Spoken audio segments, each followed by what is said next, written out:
Good afternoon, everybody. As you may remember from last week, we're now just having 2 or 3 weeks considering SPAN's work with people who've developed dementia and those who care for them. The TV presenter Sally Magnuson wrote a brilliant book called Where Memories Go about caring for a mother who had developed dementia. In it, she said, "Ours was the same problem that besets every family trying to look after someone with dementia, whom they want to allow to be themselves for as long as possible.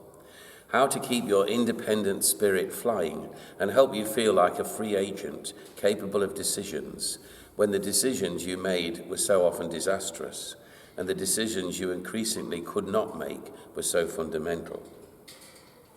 So what happens then when there is no possibility of a cure, when the condition is going to get worse and not better? You have to think of something else. You have to move the goalposts, as you might say, to try and see the situation differently. It's not going to change, but how we see it can change.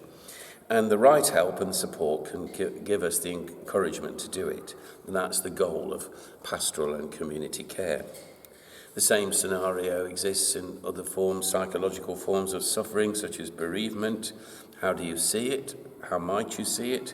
As the means of being able to live with sorrow and suffering and thereby overcome it. In a society obsessed with curing illness and problem solving, there has to be another way to deal with this most painful and challenging aspect of our human life in the 21st century. So the main thrust of our efforts to support people living with dementia is precisely what Sally Magnuson and many others say, to allow them to be themselves for as long as possible, constantly reminding ourselves, as Dr. Adrian Treloar points out, that while no one wants to get dementia, people often forget that people with dementia can contribute enormously to friends and family around them and can also live well. The balance here is an attempt to keep people doing the things they always did while not taking over their activities and duties until that is necessary.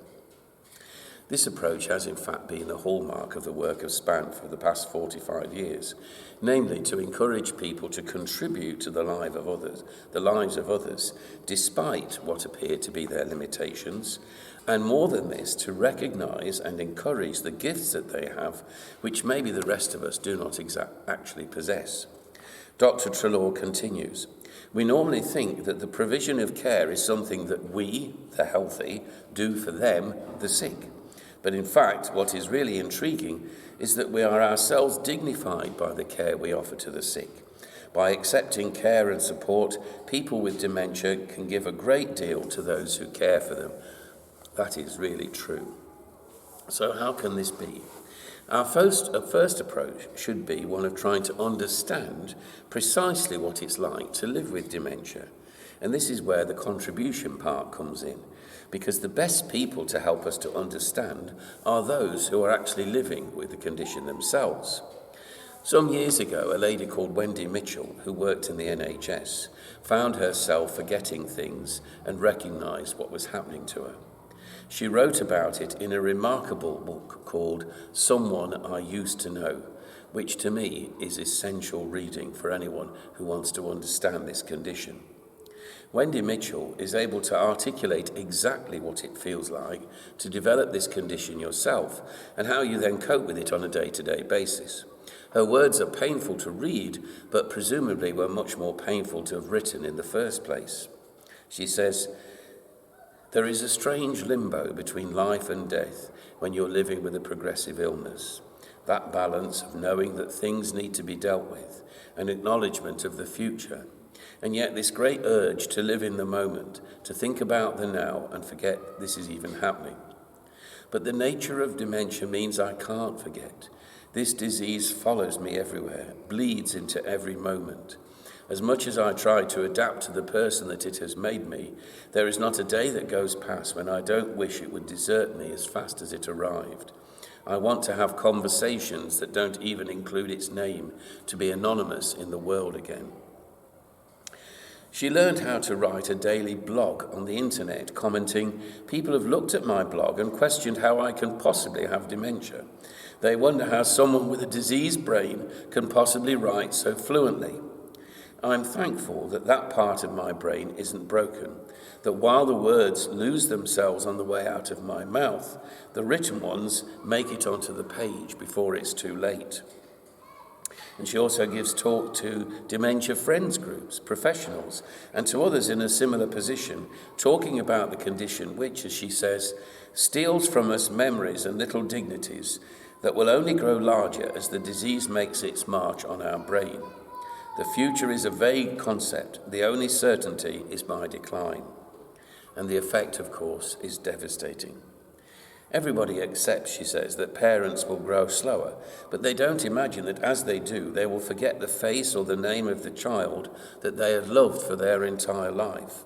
This is the cruelty of this disease. This is where the guilt is buried deep, she writes. Wendy has set herself to scrape back, as she calls it, control, to outwit this disease, to keep herself going before she descends into the fog forever. And her efforts have so much to offer to the rest of us, trying to understand what is happening to her and to so many other people. She says, there is so much I could say. I could talk about what I do every single day to stave off the symptoms of my dementia, to outwit a disease I know will eventually win, buying myself some time. That I tire myself out in a world that is not made for me nowadays, that is confusing unless I'm well prepared each time I step outside my back door. But talk she must, and write while she still can. This is her essential coping mechanism. If people don't talk about how they feel and the problems they are having while they're still able to articulate them, she says, how can they ensure what happens later once they're past the point of communication? Why do I put myself through it? What's the alternative? Not to go anywhere and to sit at home deteriorating quickly? I don't think so. That wouldn't be me. Dementia or not. What makes it all worthwhile? The hassle, the preparation, the travelling, the confuse, the fatigue. Are the people with dementia who come up to me after a speech or write after reading my blog and say, I'm no longer afraid? Or the daughters who tell me, now I know how I can help my mum better. In the course of our own work and experience with SPAND, we've identified, if you like, certain stages in the development of dementia, which are quite different and indeed may overlap a little, but each of which needs a different pastoral approach that is appropriate and sensitive, both for the person living with the dementia and for their carers. The need for permanent residential care, for example, may not just arise after stage 2, but even earlier. So we have to be flexible in our understanding of the person and of the situation of their carers before making any hasty judgments. So, the first stage, forgetfulness, the beginnings of the problem. We all become forgetful at different stages of our lives. Many of us will know the embarrassment of going upstairs and then forgetting what we went up for, or heading out in our cars and not remember who we're going to see. That's me, by the way. Not remembering names of people we've known well is another feature with which we are familiar. But the persistent forgetfulness and repetition of questions in a relatively short period of time is something a little different. It can be the beginning of something much more sinister, dementia. It may also be difficult to recognise, as we often become used to forgetting things and thus not recognise the onset of dementia because of it. Sally Magnuson also graphically describes these early signs, such as repeated questioning, losing things, looking vacant, and also a loss of curiosity, missing the big picture, while becoming obsessively concerned with small, even insignificant things, while disengaging with the crucial ones. Here is a subtle withdrawing of interest and insecurity, which I had not registered before, she said. I well remember some years ago being in my kitchen one day with my lovely friends Pat and Betty, who used to come and clean my house. And in the space of 10 minutes one morning, Pat asked me 5 times if I wanted a drink. And I knew from that moment that something was wrong, which of course it was. It is frequently different for family and loved ones to spot the signs of something more significant happening to their father or mother, because forgetfulness is usually a characteristic of aging anyway. Sometimes forgetting can be dangerous, losing the keys to your house or car, leaving doors open when you go out, leaving on appliances such as cookers, fires or taps, and sometimes wandering aimlessly outside, not knowing where you are, can put a person at serious risk. Or forgetting to take regular medication prescribed for other chronic conditions, which can then lead to serious complications. Forgetting or even refusing to wash yourself or your clothes is also quite common at this stage and can lead to embarrassment in social gatherings and the possibility of the person being shunned by others because they smell. The person may also betray behaviour patterns which are completely out of character, such as bad language, removing their clothes in public, suggestive innuendo in what they say to others, etc., which may not embarrass them personally because they do not realise they're doing it, but surely will affect their families or carers and may lead them to want to withdraw the person from social and spiritual interaction sooner than they might have hoped. This situation is compounded if the person is physically fit and active while their mind is beginning to deteriorate. And this causes huge problems for families who feel the need to watch the person for 24 hours a day and not let them out of their sight. They may suddenly disappear or run out of the house or be gone for some time, completely unaware of their vulnerability. The strain of this responsibility is enormous, and often the person with the condition resents being spied on all day, which can make matters worse for their family.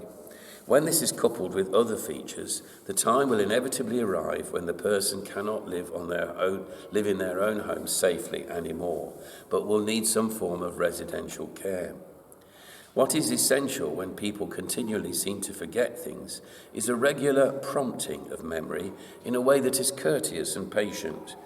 And what we are doing often is reminding the person of whom they once were, sharing memories with them, and recollecting the good and funny times we shared together. I always called Father Terry Father, even when he was getting confused, because I wanted to remind him and reinforce whom he still was. During the lockdown last year, we said Mass together every day, and I made sure that he led the Mass, and I was standing next to him to prompt him. And it was only 3 weeks before he died that he was no longer able to do that. Even though we may have changed because of the advance of dementia, we never want to forget who they truly are, they're still the same people, and treat them accordingly. In this early stage of the condition, emphasis should remain on the things that they can still do, rather on those that they are no longer able to cope with. And the second stage in the development then is what we call anger or resentment, because eventually this forgetfulness will become frustration, which will become a great difficulty for the person and those with whom they live, and may lead to a dramatic change in their home life. A close friend recently described the condition as, "My madness is driving me mad." So it's quite important to try to avoid arguments and be careful how you ask questions. Sometimes people become seemingly paranoid, hallucinating and imagining things, insistent that what they can see is actually true. They will also be susceptible to mood swings from being high as a kite to suddenly becoming aggressive and obstructive, which largely springs from fear of the unknown. Much of this can occur when a diagnosis has been given to the person and their family, and most of us realise that this condition is not just a passing feature, but one that will get worse and worse.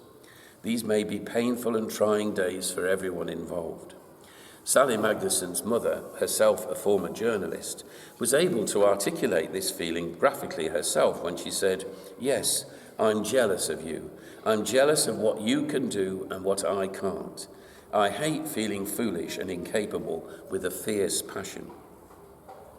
It is at this stage, then, that the possibility of moving into a specialised care unit will probably come up for discussion. This is a very hard decision for a person caring for someone they love, but who has become ground down with the 24-hour attention that needs to be given to that person, and who will feel that they can no longer, that they have let them down by not being able to cope with the strain for any longer.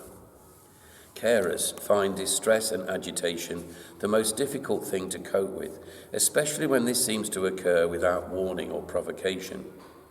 The person can become restless, aggressive, anxious, angry, call out, wander away when we don't seem to know why. Anger, however, is not confined to the person themselves.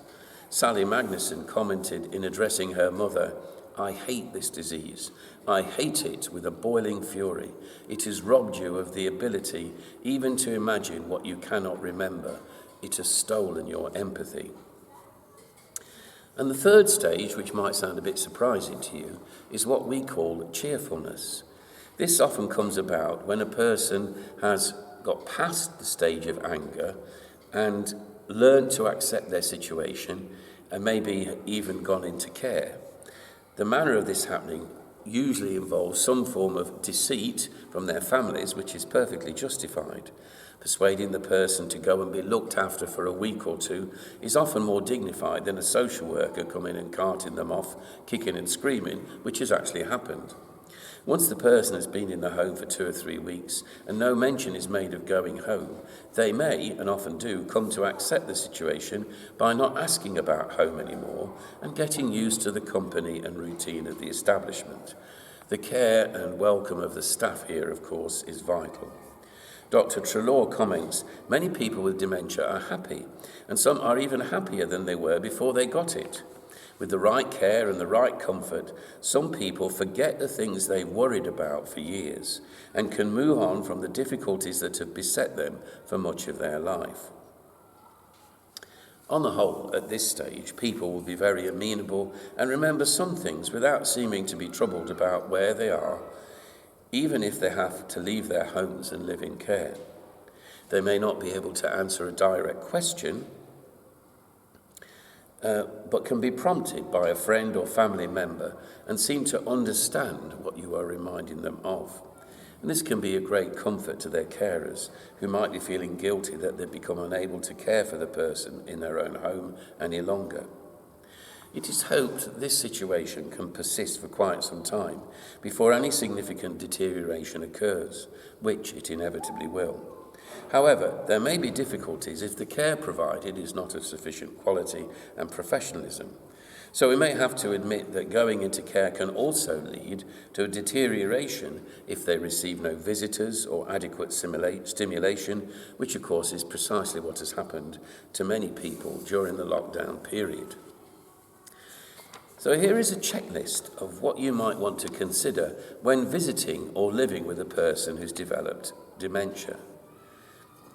Remember to use touch. It may be comforting and reassuring to do this, but always has to be appropriate.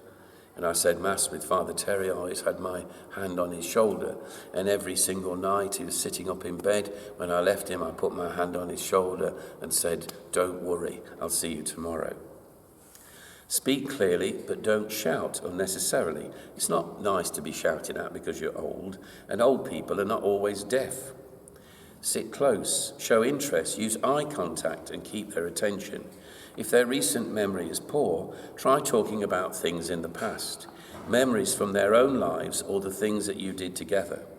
Try to give people with dementia clues as to what is happening or what is needed. Don't talk down to them or tell them, "You just asked me that." Answering questions for the 50th time is as important as well as distracting people and offering a different avenue of discussion. Always treat the person as an equal. And sometimes I feel it's better if 2 people visit the person at once when they can have a conversation together and include the person with dementia in it, reminiscing together without waiting for a reply if it's not forthcoming. But never, ever speak about that person in the third person in their presence. Never say, "He or she has done this." Always say, "You." Try not to talk about the illness or ask, "How are you today?" The most ordinary topics of conversation, even mundane things, are usually the best. Gentle, inviting comments rather than direct questions often work better. When visiting, bring a book with old pictures or make a book with their family, including pictures of the person at various stages of their life: infancy, school, marriage, children and grandchildren, and to use this as a sort of prompt. There are means now of doing this on the internet which are most rewarding, and the person can keep their book of memories or even box of memories, little items, near them and look at it with their family when they visit. Listen to music together or have a sing-along. You could also recite poetry, watch a TV program, or pray quietly together. And stage 4 arrives, which we call withdrawal. After this very happy period, which is consoling for the person and their families, the time will come when the person becomes more silent and withdrawn, often sleeping for long periods of the day, seemingly in their own world. Many women, for example, will hug a doll and pretend that it is a child, or imagine that a toy animal in the home is real. In many residential homes, they have what is called doll therapy, where a patient is actively encouraged to cuddle a doll if it gives them comfort, rather like a baby with his comfort blanket. It is at this stage that families and carers have to rely on rare and all too brief moments where the person seems to have returned to them, but in fact lapses back to where they were too quickly. A dangerous situation might also arise if the person has to be hospitalized for a physical reason, for example, chest infection, UTI, orthopedic problems caused by falls, and so on, when they will not know how to call a nurse, what to say if they've actually managed to ring the bell, have forgotten how to eat or drink, and be left for long periods of time because they're not causing a problem to staff. This is a very worrying and difficult time for their families, as they cannot always be with the person for 24 hours a day, and furthermore, they now have to begin to let go finally of the person they loved and who loved them. They will need a lot of comfort and support from their friends, practically, personally, and spiritually. Sally Magnuson expresses very eloquently what this situation is like for families and carers. There are no drugs to stop the brain eroding or to mend the mind, but life is your life, and it is worth living to the very end. There will be little glimpses of the person you once were, little snatches of conversation or gestures of love here and there. These we need to hang on to and treasure. We're still part of that person and still needed, however far away they may seem to be. Are you always going to be in some deep hidden place, you still in the essence the person I've loved for a lifetime, or must I face the possibility that there exists no such pearl, and that at the whim of faulty brain connections you are becoming someone else, or perhaps not even someone at all? The answer to that question is no. We all work to maintain the dignity of the person and to continue to respect them for who they were, even though they do not know any longer. And then the final stage is literally the end of a person's life. Sensitive care at home or in hospital or residential care is essential in the last weeks and days of a person's life. Sadly, this is not always forthcoming, even from families themselves, not all of whom care about their relatives at this time. Being able to stay with a person at this stage is vital for families, so that they finally can let go and be reassured that the person they've loved and apparently lost already is in fact now at peace. The presence of priests, ministers, and sensitive members of the church community at this time is very important, as long as they can read the signs and know when to come and when to go, so that we do not intrude too much on a family's privacy. An experienced priest or nurse will be able to tell people often when the end of the person's life is at hand and show them what to do so that their relative can make their final journey with confidence and comfort. Some of this may have to do with ensuring the appropriate medication is given so that the person is pain and distress free, and that the last words they hear on this earth are words of love and reassurance from their family and carers. The beautiful prayers of the Catholic Church are always a very moving way of accompanying a person on this next stage of their journey to our Lord. And once the person has died and all the prayers have been said, courteous and sensitive advice about planning their funeral will need to be given so that the family can finally reclaim the person they were and offer them and all their lives to God. Sadly, I have to say, some funeral directors, particularly those that are part of a larger company, often do not look after a family in the way that they should because they have more concern for profit rather than providing a personal service, and that's very sad. The presence of a friend to support a family at this time is thus very significant if they are not to be taken advantage of or deprived of the choices that are rightfully theirs in regard to the funeral of the person they have loved and the manner in which it is celebrated. And the last thing is that it is often only a priest or a minister who has been present with the person before they died and then after they've died. If you're in hospital and you become friendly with nurses, that friendship ceases when the person dies. And that's quite traumatic for a family. The only person that's there both of the times is a priest or a minister or a very close family friend. And that continuity is very important for families at this time. Next week, we will conclude the section on dementia by talking about a personal spiritual life. But if you want to know more, please get a copy of this book, which spells all of this out in detail. Have a good week.